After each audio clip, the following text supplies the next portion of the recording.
Well, hello. It's Tuesday at 1 p.m., and this is Planet Poet Words in Space. I'm your host, Sharon Israel, and thank you for listening today. It's my great pleasure to welcome my guests by phone, poets Cheryl A. Rice and Guy Reed, here to talk about their collaborative chapbook, Until the Words Came, published by Post-Traumatic Press in 2019, and also to discuss their new full collections. Guy Reed's Second Innocence, published this year by Luchador Press, an imprint of Spartan Press, and Cheryl Rice's Love's Compass, published also this year by Fu Treachery Press, also an imprint of Spartan Press. And hello, poets. Hi, Sharon. How are you? Hi. It's really wild to have two of you on at the same time, two very strong poets and interesting people. Thank you for being on the show. And here is their joint biography, which is actually a poem, I think, from Until the Words Came. Combined bio, GR and CAR. The first album Guy Reed purchased was John Denver's Greatest Hits, an album Cheryl A. Rice received for Christmas in probably the same year. The name of Rice's first pet was Lucky, a rabbit. Reed's first pet was presumably a cat named Kitty.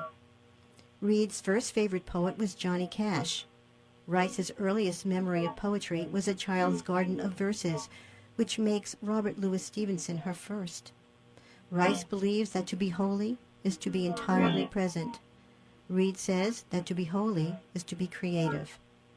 The first name of Reed's paternal grandmother was Blanche, while Rice's grandmother's name was Mercedes, better known as Mickey.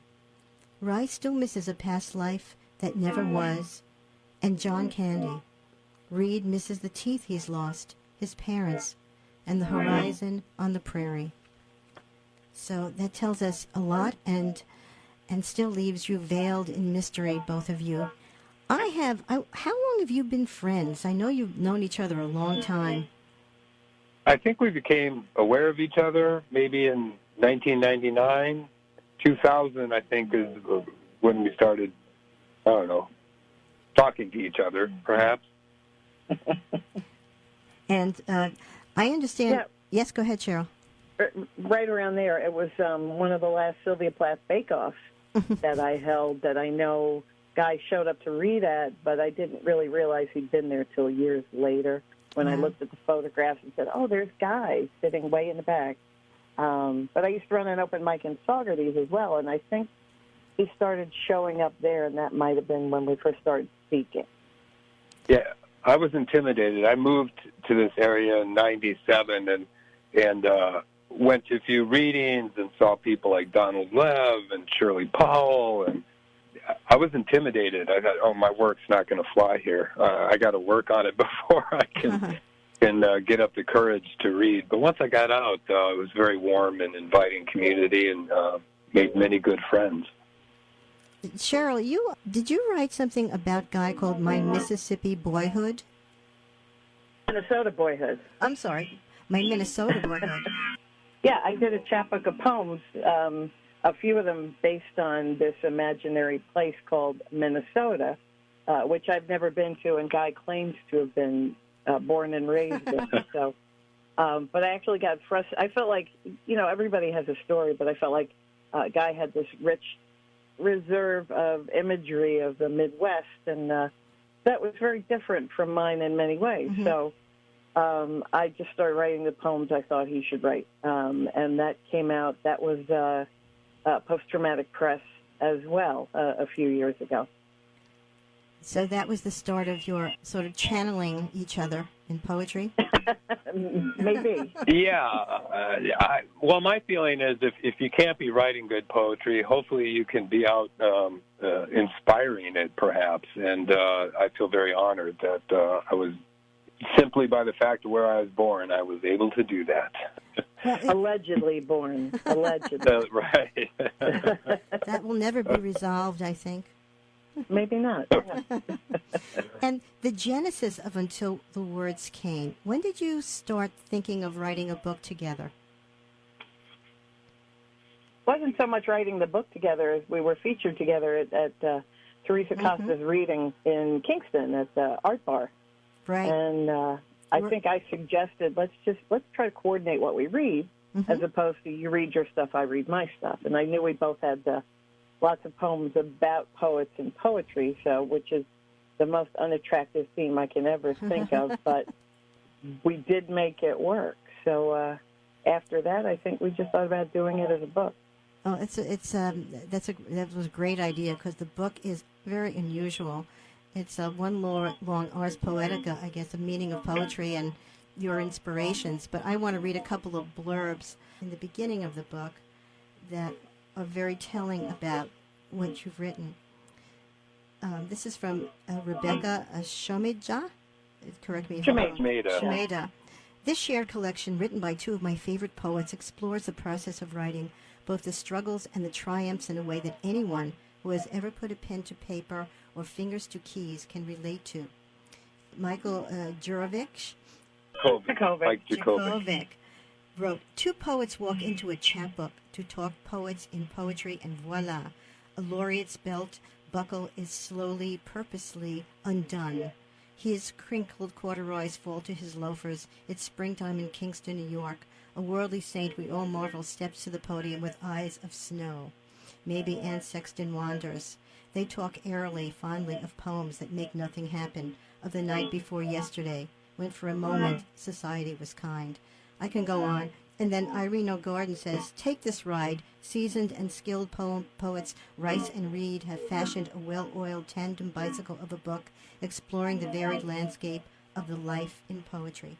It's very organically put together, and I was wondering, let's see, the structure of the book is based on the Art Bar reading, as you said, and the Word of Mouth series, which is a great series I've been privileged to read at. So your poems, Guy, you've said that were orphan poems. Could you explain that, please? Like Cheryl said, these poems were kind of lying around. I mean, I'd bring one or two to a reading, but because they were so focused on poetry readings, poets, writing poetry, I think every poet has a bunch of these. But they don't really fit in with, what I would say the majority of my work is. So they're nice to do and set aside and stuff. And I think that's why we decided, hey, let's put these together and see what they make. And they found a home together. Cheryl, would you read the titular poem, Until the Words Came? Sure. Thanks. I have lost the patience with which I could discern shadow from light, the quiet solitude it takes to document each leaf, each freckle. I still have the eye, can frame with my thumbs a striking composition, branch at odds with a fan of needles, purring green pelt at my gray sneakers. But where to begin? Shadows shift with the sun, temperature drops. My fingers ache with repetition of sketch, erase, again. From the time I could hold a pencil, I could make it do my bidding, until the words came, invisible flood of names for the animals that leapt, still leap in my spring brain. The sun is too fast for all I have to sing. A picture's not worth near what I want you to know, what I need to speak in black and white. A snapshot is close. These sharp figures get closer, as close as I can with all this dark to do before nightfall. That's Cheryl Rice reading her poem, Until the Words Came. I have lost the patience with which I could discern shadow from light. And how come you chose this, the two of you chose this poem to be the lead poem? We came up with a few, titles more or less unrelated, things that we liked. We were trying to riff off of our names, too, of Reed and Rice, and she suggested, something from the manuscript, and I think that's perfect. Your styles are very different, and yet they work very well together. This Until the Words Came, it's a very dreamy poem, I think. But where to begin, I can say about the poem, which is a line from the poem. And to compare, right, and the way the book is structured, there are one poem by Cheryl and one poem by Guy follows, and it alternates like that. for most of the book, and it's wonderful to see them side by side and see how they are the same and they differ. And Guy, would you read "There Are Too Many Words in My House"? Yes, well, you mentioned that. The poems in here are actually exactly in the order that we've structured them for the reading. I think Cheryl might have done more of the heavy lifting on that ordering, but it flowed so well. Sometimes there's two by a poet before going to the other, that we just kept it that way. This poem I'm going to read was actually based on a bunch of years ago. There was some writing prompts. I'm sure they still go around on the internet through emails, and they don't usually work for me, but I saw this one, and I wrote something down, and every time I read it, there's always one or two people in the audience that say, "Oh, I did that writing prompt too." There are too many words in my house. There are too many words in my house. They zigzag between generations and genders.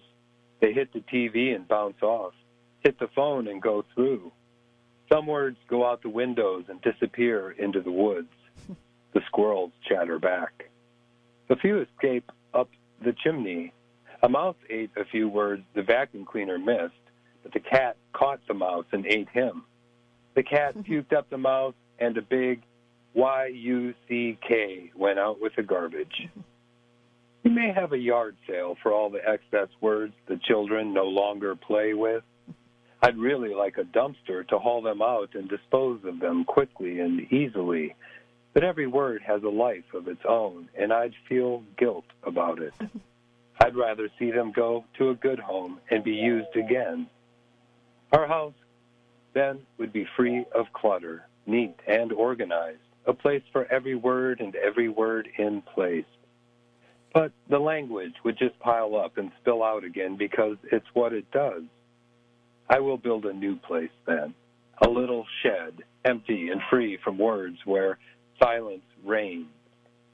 I will sit quietly and observe which words come to drink nectar from the blooming trumpet vine. That's Guy Reed. This is a prose poem, reading his poem, prose poem. There are too many words in my house. I just see them leaping around. I see the squirrels chattering and escaping. And I'm reminded of Cheryl's poem, Cheryl, the animals that leap, that leapt, still leap in my spring brain. So it's very nicely complementary. And you are listening to Planet Poet Words in Space, an edition of The Writer's Voice at WIOX. We're live and local from the Catskills, and I'm Sharon Israel, your host.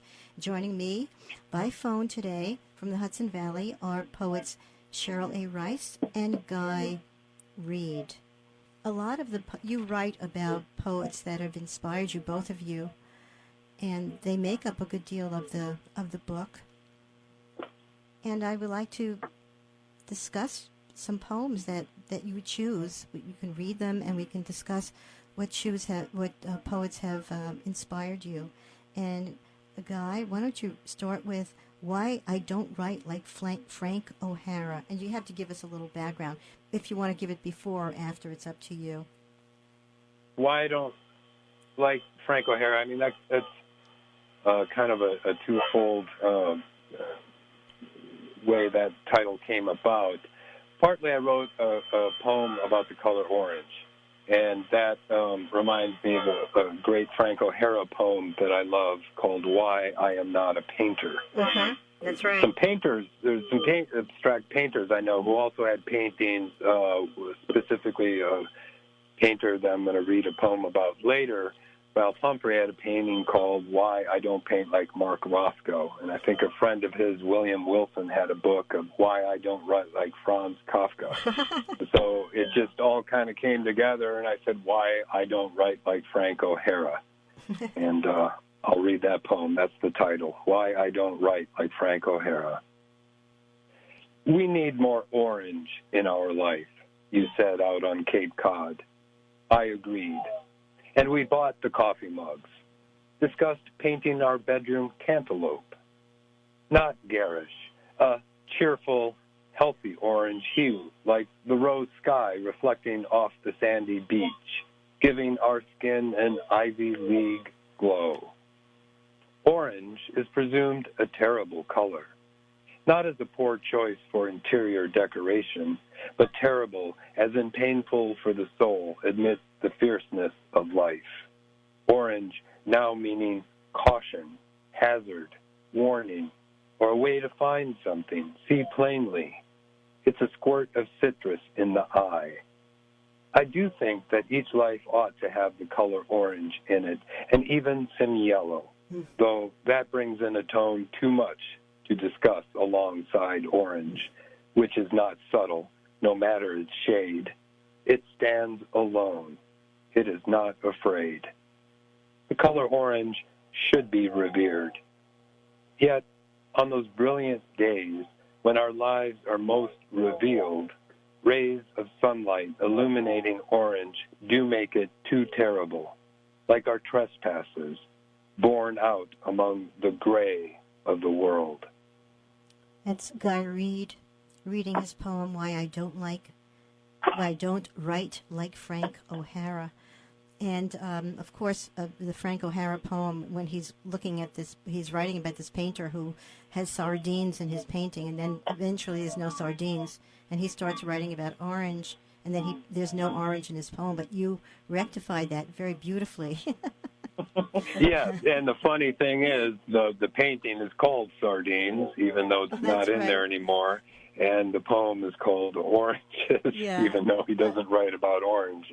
But it starts as a satire, but it becomes very very poignant as it moves on. And Cheryl, your turn.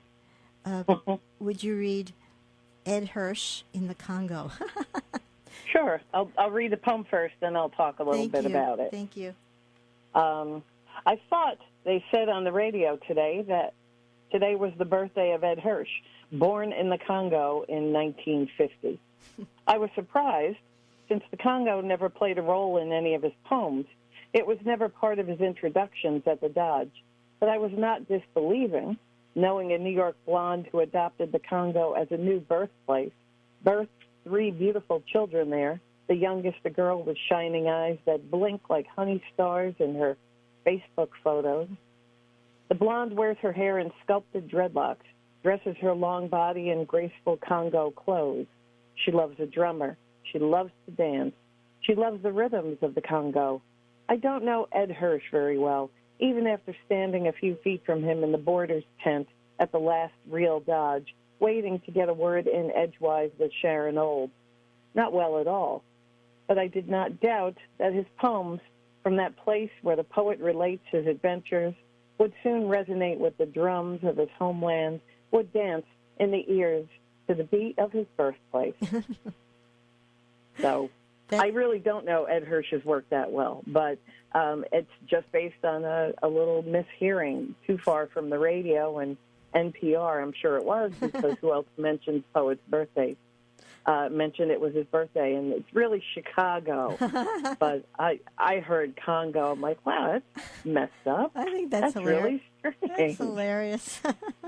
And I don't know if we mentioned it before, but early on, Guy and I got to attend a workshop with Sharon Olds over at the Omega Institute in Rhinebeck, nearby us. Mm-hmm. And that was early on in our friendship, early on in our writing. And every time we get a chance, we've seen Sharon several times at the Dodge. We went to see her, I think it was in November or December, up at UAlbany. She did a reading, and it was just absolutely wonderful to hear her. And she's just so charming. She's so quirky, and her stuff is deceptively simple, I think. But then when you hear her, it's just outstanding when you really pay attention. And when you mention the Dodge, that's the Dodge Festival, correct? The Dodge Poetry Festival, it was held biannually it was in Waterloo Village down in Stanhope, New Jersey. Over the last few times, I think it's virtual this year, of course. The last few times it was held in the city of Newark, and it was just a completely different experience. A little bit disappointing to me, but it still exists in some form. It's just they underwent some financial hardships, and were able to coordinate this deal with the city of Newark. So you can't even compare it. It's a completely different experience, but it still exists with if at least in name only. I envy you your early experiences there. I've never been, but the two of you have such a rich history. Yeah, we've been to 3 different Dodge festivals. They were all in a different place, but that's true. the good old Dodge was the Waterloo Village, definitely. I think we may have time for one poem more from each of you from the joint collection. If you'd like to read something short. Yeah, I've got a short one in here. Okay. It's called "Oh, But It Does." Crime doesn't concern the opera-going crowd, tuxedos and town cars, evening gowns and jewelry. What do I care about tuxedos and gowns except on Oscar night? I want my poem to ride in a town car, wearing blue jeans and brown boots, or to be a jewel found in the dirt that sparkles in the mouth. As for the opera, I prefer short poems for now. It's the singing that is difficult. Arias to undress, shatter glass, and use all the gas of the getaway car. That's a guy reading, "Oh, But It Does." I can't tell whether you like opera or not. I think you do, but I won't admit it. I do. I mean, I think, opera, it's a trope now, but, I think I was thinking of it more of the 1950s Yes. New Yorker, elite crowd. That's I think true. anybody can go to the opera and love the opera Right, as long as you can get a ticket now. But, rebellion Right, against, right. I just went to a production of the Phoenicia Festival of the Voice, which is one of the few cultural organizations doing anything now in COVID, and they did a drive-in version of Tosca. There was like hundreds of cars in Kingston, and it was a sci-fi version. It was wild. It was absolutely wild. It was great. That's cool. Cheryl. Well, to go back to the Dodge, it might have been one of the ones I did not attend with Guy, but there was a Dodge festival where past and present poet laureates, state and national, got to read, and I heard Amiri Baraka, and I heard Robert Pinsky. Mm-hmm. I also got to hear Stanley Kunitz, and he was probably about 95 at the time, and he got a standing ovation by just simply making it to the stage. He was fantastic. But I long before he passed, I wrote this poem, and I think it ended up in Home Planet News. It's called "I Dream Stanley Kunitz is Dead," and I blatantly rip off a few of the images from his most famous poem. I dream that Stanley Kunitz is dead after all. After birthday parties thrown at spring's first hoopla, Stanley dissolves in the Times last week's long fingers, a rake, ivory phrases carved with a century's whittle. Stanley, just an old poet, pokes around a garden, rides Halley's Comet in his own dreams. Stanley's dream death makes more than a splash. Celebrations morph into memorials. Stanley, whom I know only by hearsay, poems having a way of making friends of strangers, intimate and twisted, plain and ordinary, becomes a kid again at last on that long-ago roof, end of the world presaged by one shooting star. His mother's touch returns, more tender than anyone's, and he remembers who he is. Oh, that's Cheryl A. Rice reading "I Dream Stanley Kunitz is Dead." That's a beautiful line, intimate and twisted, plain and ordinary. You have very good taste in poets, both of you, I must say. I've come to poetry late. Actually, after 9/11, something happened to my brain, and I started writing poetry. And I was working as a volunteer at the Brooklyn Botanic Gardens, and they had a tree planting, and Stanley Kunitz was there. And he didn't plant the tree, but he did totter up to the podium and read. And I was like, I couldn't believe. I said, "Who is this guy?" I knew nothing. Yeah. A total tabula rasa. But these are very beautiful. I'm glad we had a chance to read two more from your joint chapbook, "Until the Words Came," which is available from Post Traumatic Press, and you can find it at posttraumaticpress.com. poetix.com, I believe. Also published by Post Traumatic Press. It's a beautiful website. So, when did you start writing these full collections? Guy, you can start if you like. And they were on this. You were writing them at the same time that you were putting together the chapbook, or not? Yeah. I mean, I would say they were probably written over like a 8 to 9 year period, roughly 2007 to 26. I finished it in 2016. Mm-hmm. It was just part of regular work, but they all, the ones selected here for the book, all kind of were hanging together, and Mm-hmm.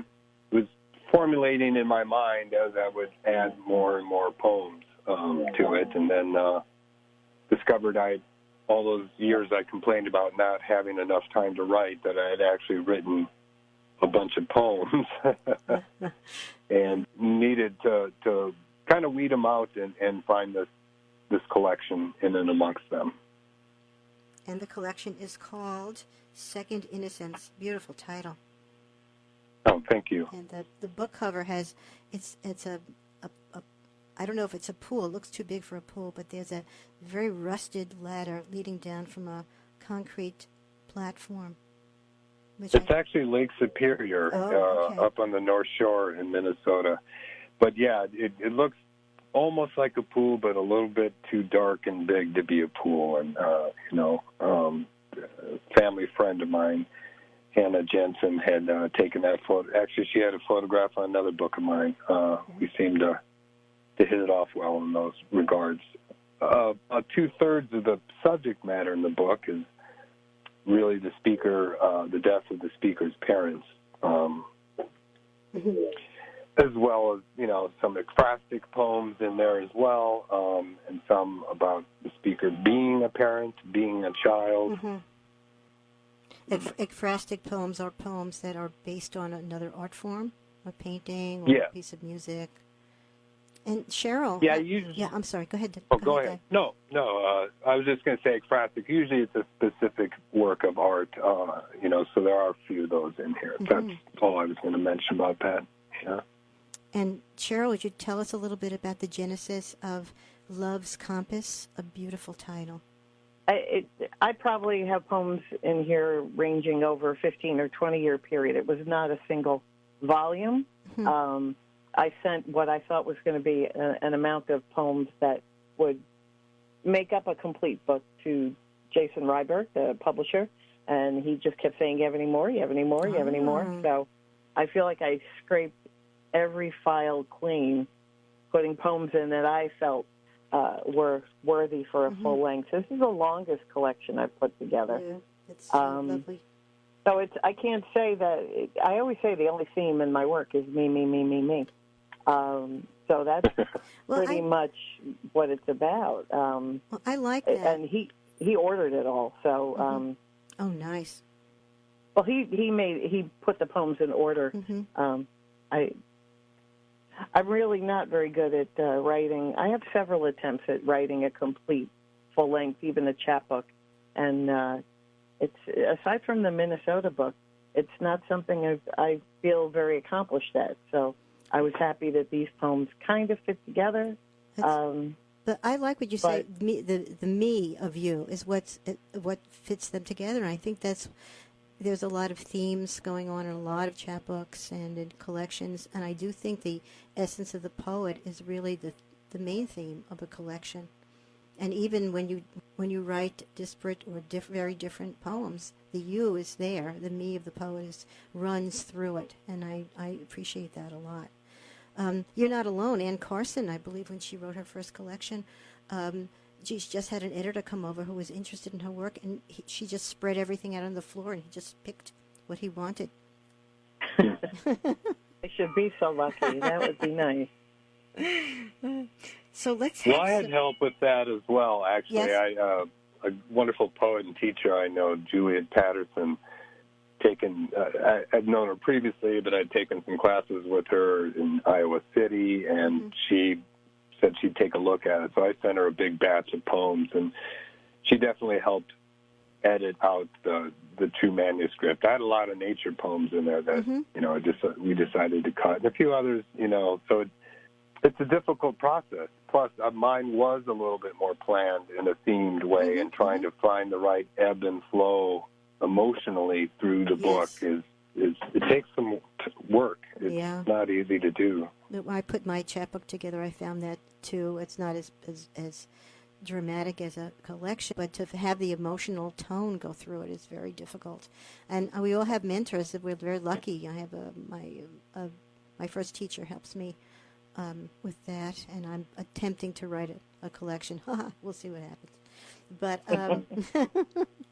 but I would love you to each read from your full collections. And Cheryl, would you begin with landscape if you'd like?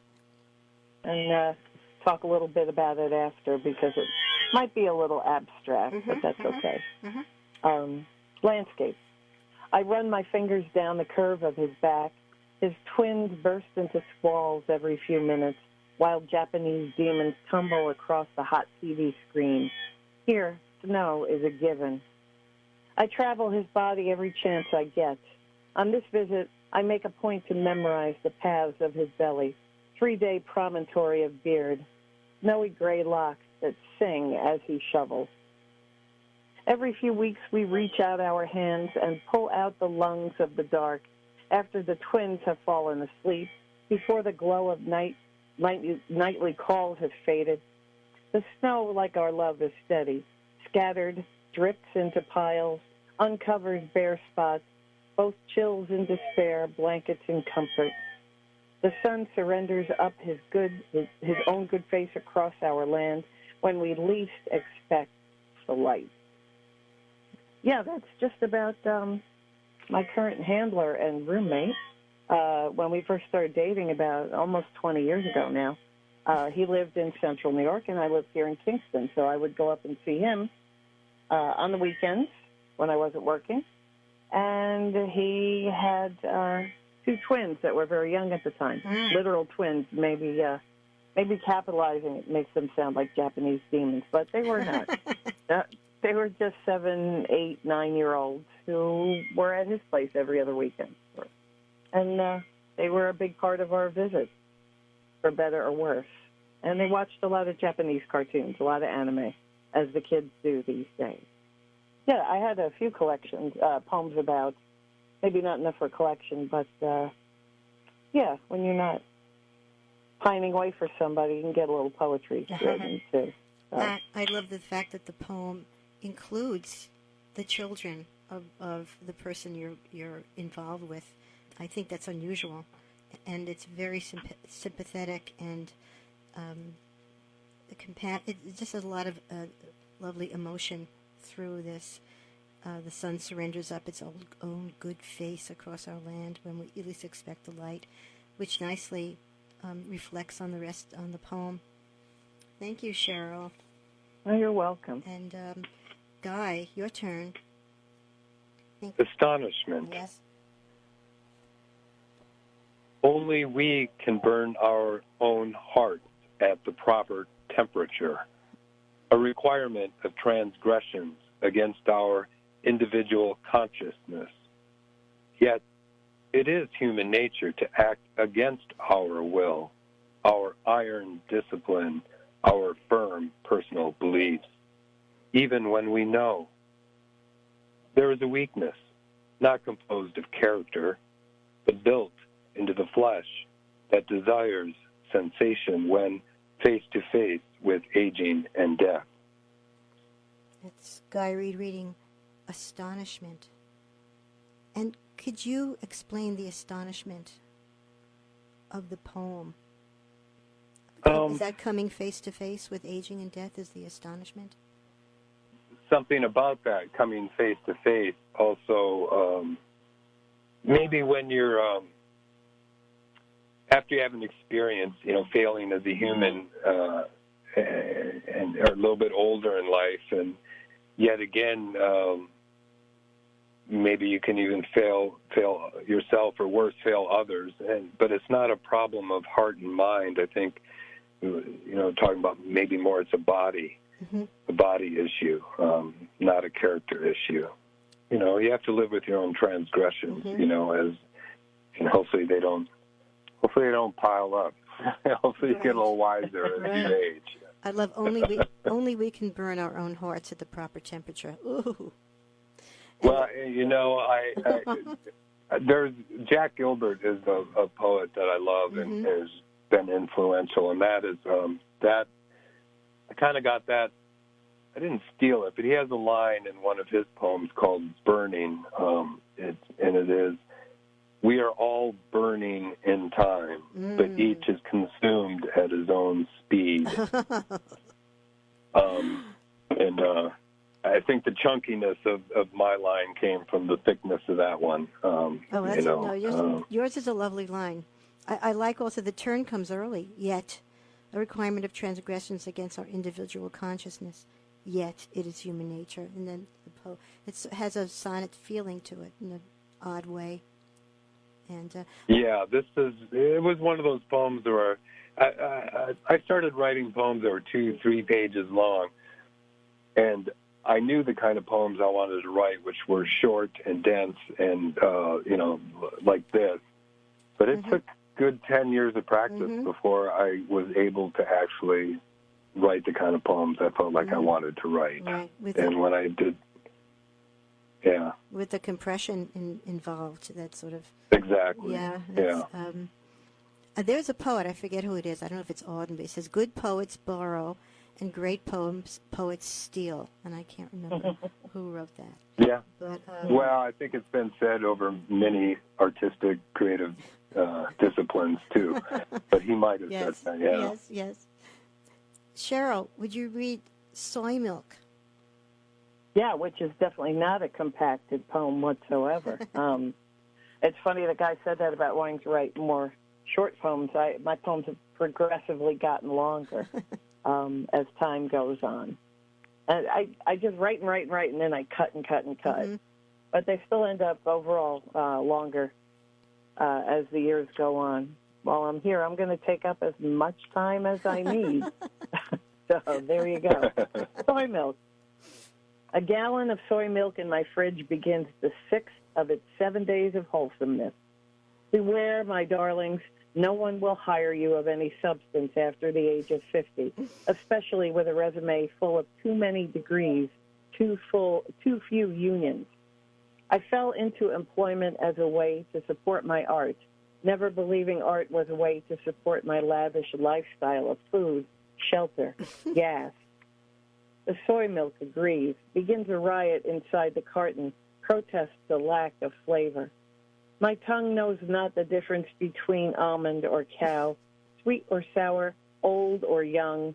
I thought I could merely rotate from shop to shop in the great mall on the hill, now empty hope, the very essence of marketing morphed into something out of sight, sighing as a mother whose nest lies empty, bare but for a desperation of new carpet, historical posters planted hopefully by new improved owners. I work at the one place that would have me, freelancing a dying art. I've seen the somebodies hired stumble through a year or two, move on to paler pastures after sucking this one dry. There's a kind of cancer around me, too, of resignation, of nostalgia, that seems to freeze most in place, despite babies, deaths, deeply held mistakes coming to light.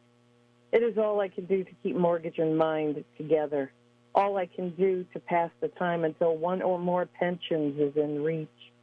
I keep my nose to the keyboard, glance out at the changing light, now winter's pale haze, now summer's blue fire. Rain spatters the car I can't afford but do, because I'll need it for holidays, joy rides, seeking joy, commutes where I pretend I'm not going to work, but some exotic adventure where a poet is safe, where my words will sustain me. That's Cheryl A. Rice reading her poem, Soy Milk. Well, it's very interesting because the picture you paint of this world where it is mundane, you paint it like some exotic adventure. You create that exotic adventure in the poem because it is the dying malls and the the soy milk that's ready to expire, and the fight to stay with your lavish lifestyle of food and shelter. It's an artist's life painted beautifully. Would you like to say anything more about it, Cheryl? Well, it's funny because I'm in that position again. You know, I was working for a long time, and now I'm seeking employment once again. So it's funny to be in that same position. But I've decided this time to approach it more confidently. At that point, years ago, before I had my most recent position, I experienced a lot of negativity. I felt there was ageism, sexism, prejudice against the college experience I had on my resume. At this point, I'm gathering that all together as me. So maybe there's another poem coming out of that. Yeah. But it was really based on my experience, and I long ago gave up on any hope of I actually had the nerve to mention it to Sharon Olds once about how do I become I wanted to be a professional poet, and I still do, but it's not going to happen. Well, we're just talking about you can't make money at poetry, and those days are gone. Can't make money at it. You can get a job. You can't get a teaching job where you have to create your own niche. And, but I always thought that about myself because I've had so many jobs in my life. And one of my grant writing jobs asked me, what do you want to be when you grow up? And at the time, I didn't realize I wanted to be a poet. And all those jobs feed the poetry. That's a way to say, yes, I did the right thing for my poetry. And yes, if it was a job, it wouldn't be the art it is to me. So it's all fine. It's all the way it's supposed to be. Right. Guy, would you read The Starry Night for us? Yeah. Or anything else? The Starry Night? Sure. Anything else you'd like to read? This is one of the ekphrastic poems in the book, which they were kind of dispersed out. Any of the poems having to do with art to be kind of resting places in the book. And this particular poem was built on the negative, actually. Seeing the starry night. This is not a fake, nor a smooth print which dazzles with enhancement, reproduction of size. It is perhaps the 1,000th time I've seen this image, but it's not on a calendar, coffee mug, a T-shirt, key fob, pillowcase, nor a color plate in a fine book. No. I turned the corner in the museum not knowing what to expect after the Bernard show, but I do not expect to come face-to-face with the starry night. I'm at the Museum of Modern Art for the first time, and there are famous works of art. Could I have not foreseen this? This is not a starry night. It is the starry night. No, I cannot look. Quickly, I turn away before I see too much. I am not prepared for its existence after all these years. I run to another part of the museum, look at the floor. This is different. Yes, I know its face well, but not the energy of the actual texture of paint and brush stroke, a naked object on the wall. How many millions have stood there? How many billions have not? I will return, stand, and not fidget. I will breathe, and I will be awed. No, I do not know yet what I will be. It might disappoint severely. What moved past the cypresses of St. Remy that night, I cannot know. Vincent van Gogh stood before a blank canvas. I stepped toward the unknown. That's Guy Reed reading his poem, Seeing the Starry Night, from his collection, Second Innocence.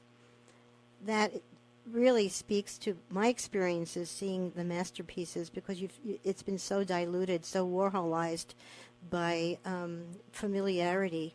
It's hard to relate to them. And I went to the museum once, and in its previous incarnation, that's redone all the time at stupendous cost. But this one had, like, I think it was a Starry Night, but like 10 other iconic works, like in a subway tunnel. It was just there, and I couldn't deal with it. I I shut myself down. So this is a very good rendition, a rendering of that. Yeah, it is kind of surprising and stunning. John Berger has a whole essay about seeing, and Cheryl mentioned about creativity being present. Yes. To be holy is to be present, and bringing that presence. It's kind of like the art sees you as well as you seeing the art and being in that space. Interesting. I like Berger very much. Yeah. Yeah, it's very complicated seeing that. I guess if you concentrate on the brush strokes as a minimalist experience, it helps. Yeah, but it was weird. Something you've seen all your life, and you walk around the corner and bang, there it is. It's like, oh, I can't deal with this right now. It's terrible. I know. It's terrible. How have you both been doing with COVID? I mean, you're well, thank goodness, and hope all your family and friends are okay, but it's life-changing. And Cheryl, you just briefly say... We've been lucky. I have friends that have been sick. I've had a friend pass away. But as far as our immediate circle, I've been home since mid-March. Michael was furloughed a week after that. So we've basically been working out of our home. We go for walks. We go to the rail trails in the Hudson Valley. Nice. He's a little bit older than I am, so I was able to send him out for groceries early in the morning, save myself. But we're not so afraid at this point. Yeah. I was in shock for a couple of weeks, and it still baffles me. There's so many things I think to do that aren't there anymore, or won't be there for a long time. We used to go out to eat once a week. We used to, things, museums, galleries, concerts, all those things that will come back. I have no doubt, but we watch a lot of YouTube is what we do. Right. I'm past the shock part, but I wish we could have predicted better. There was no preparing for this, no matter what. No. We have to keep a little shock, though, so we don't do crazy stuff. And Guy, what about you? Yeah, same. We know a few people have been ill. We had a friend pass away, but mostly our circle's been healthy, and we're thankful for that. Was on New York pause for a while, but back to work, but working from home. It's been odd. I mean, it's basically been like one long weekend in some respects, just being at home this much. But to have a book come out during this, I mean, that's what I was going to ask about. Yeah. Yeah, it's tough. So a bunch of readings got canceled, but really in terms of how something like this can affect one's life, that is small potatoes. So I feel still very fortunate. Hanging in there. Don't know.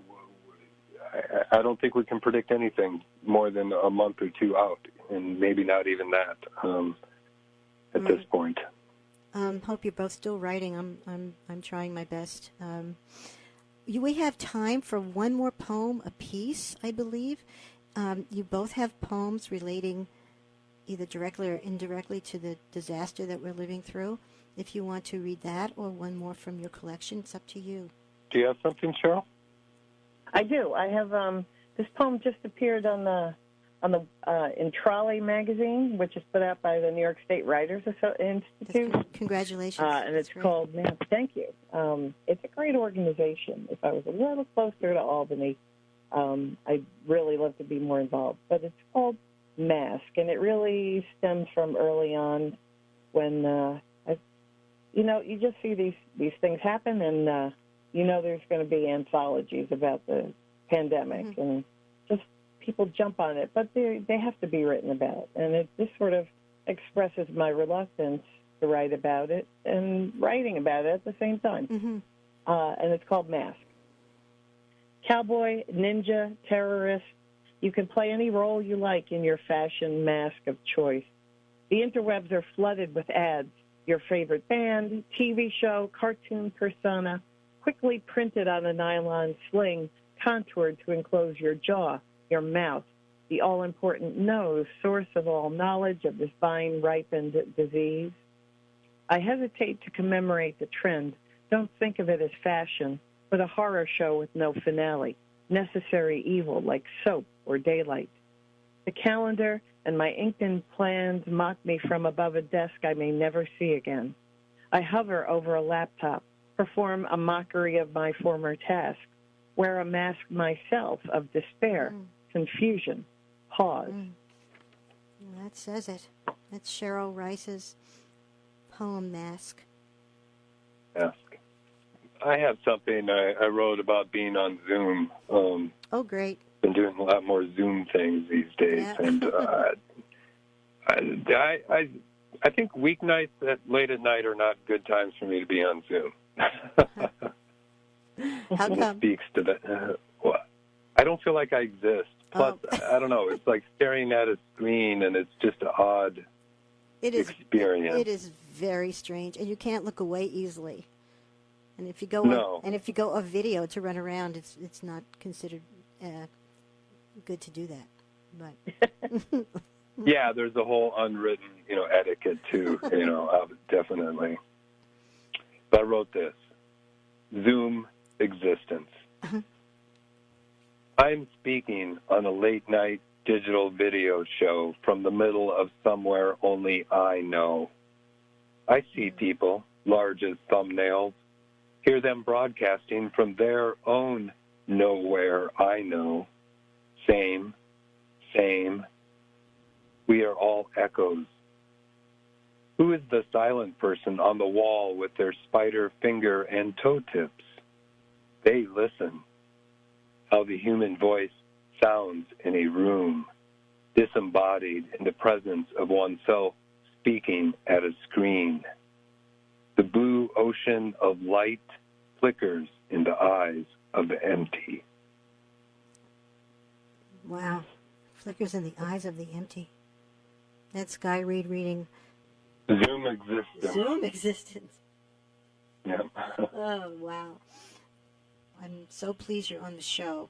It's really a lifeline for all of us to share such work No. and at this time.